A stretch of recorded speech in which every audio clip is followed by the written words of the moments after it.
Longer for it to do it that way. So I kind of speed up the process by cutting off the bottom of one of those. Just take the bottle off, dump it in, and that way you don't have to wait for it to go through the line. Then when it quits dripping out the bottom, I'll put gear lube in here and it'll start, you know, going down.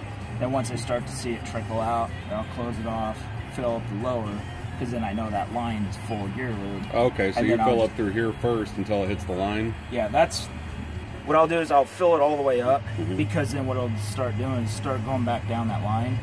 And then once I start seeing it dripping out of the bottom, then I know it's pushed all the air out. And then I'll cap it off, fill up the lower, and then come back up here and fill it where it needs to. I just try and speed up the process instead of standing around waiting for it to pump up. Because then ideally what I have to do is, after I fill up the lower, it takes a long time to try and push gear lube up through. So I'll fill it up, and you got to start it and run it for a while, and then it'll work the air out. So but I find that it way easier. You don't have to. Yeah. If you fill it up, and once gear lube starts coming back out of the bottom of your lower, then fill up the lower, come back up here and top it off, and you'll be good to go. Otherwise, it'll drop on you, and then you'll get an alarm, and then you fill back up. So it takes 2 quarts if it's got this bottle. If it doesn't, it's 1 quart. I don't think ours has that bottle. Where would it be if it doesn't have a bottle sitting in front like that? If it doesn't have a bottle sitting on this side or this side, depending on the configuration of your motor, you won't have a bottle. They'll be clear like this, and they'll be up to the front of the motor. Otherwise, your gear lube is all in the lower or your drive.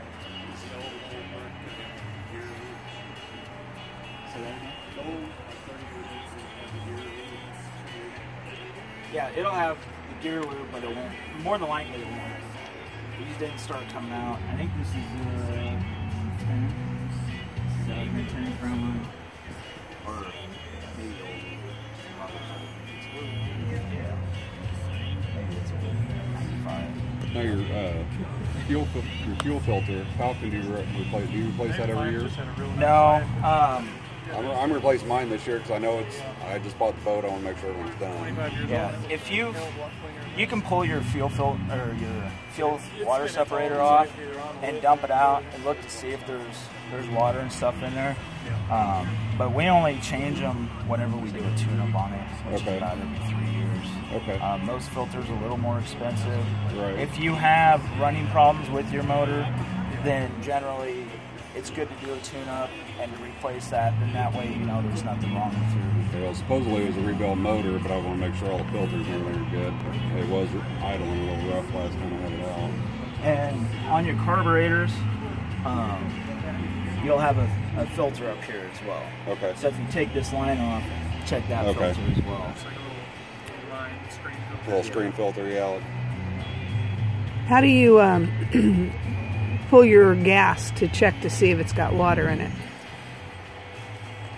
On inboards, what I'll do is I'll drop the fuel water separator.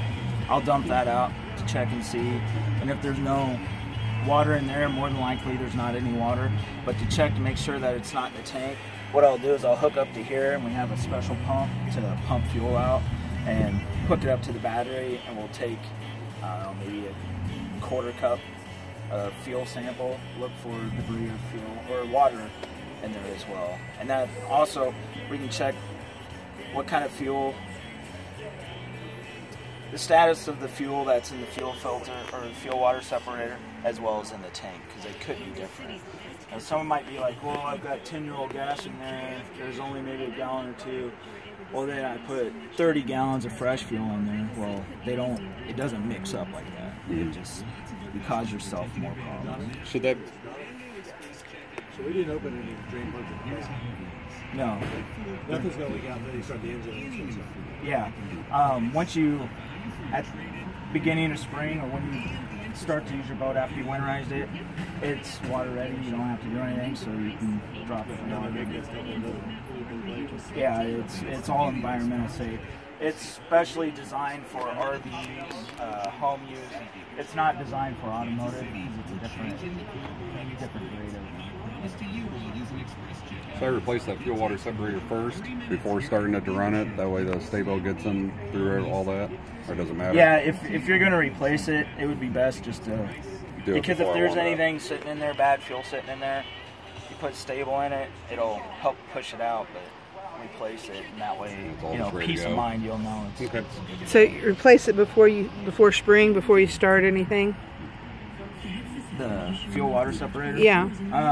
We usually, whenever we do a tune-up on it, we change it, but if you're having motor running issues, We are. take that off and look and see, because you might have water sitting in the bottom. And the little jar that he's showing you, the Right, gas, yeah. Put some of your fuel in there, and you just tip it off to the side and let it set for a little bit. And if you see like little clear beads rolling around down in there, that's water in your fuel, and that'll cause you issues. Okay. It'll get into your carburetor bowl, and it displaces the gasoline, and then you can't. So basically, at that point, you would drain all your gas out? Yeah, you would pump all the fuel out that's in the tank, then you dry it out, let it dry out, and you put fresh fuel in it so you don't have any water in it. That gets kind of lengthy. A lot of those pontoon boats, I mean, they've got like a 15-gallon tank built into them, and they only use them 5-6 times a year. So then we tell them, you got bad fuel, it's destroyed your fuel lines, you got water in your fuel. Then they ended up buying like a little 6-gallon fuel tank because they don't burn through all those 15 gallons. So a lot of times you'll see these big expensive boats with this little sore-eyed red tank on it. And that's because they only use it a few times a year, especially on those private lakes like what Jeff was saying. Once you've put the antifreeze and hooked the hose back up, I mean, you're basically done. Yeah, you're done. You want to make sure you shut your key off, because of course I left it on. But shut your key off. We also recommend disconnecting your battery. Some people kind of do it a shortcut way or lazy way, and they'll just take the negative off or the positive, just completely disconnect the battery. Do you recommend trickle charging it through the winter? Yeah, you can trickle charge it to maintain the battery's health. Those $5 trickle chargers, that's down at the lake, that's saved us hundreds of dollars in batteries. Yeah. My motorcycle battery, I got on a trickle charger all the time. I'm not using it. My boat, I bought one of those trickle chargers, Sun things from Bass Pro that just work wonders. I just hook it up and let it sit on top of my boat. I know I won't have a dead battery. Now, if you were doing the water impeller, where's that even located at? It's on the drive, so I can get out and show you real quick. Appreciate that. Yeah.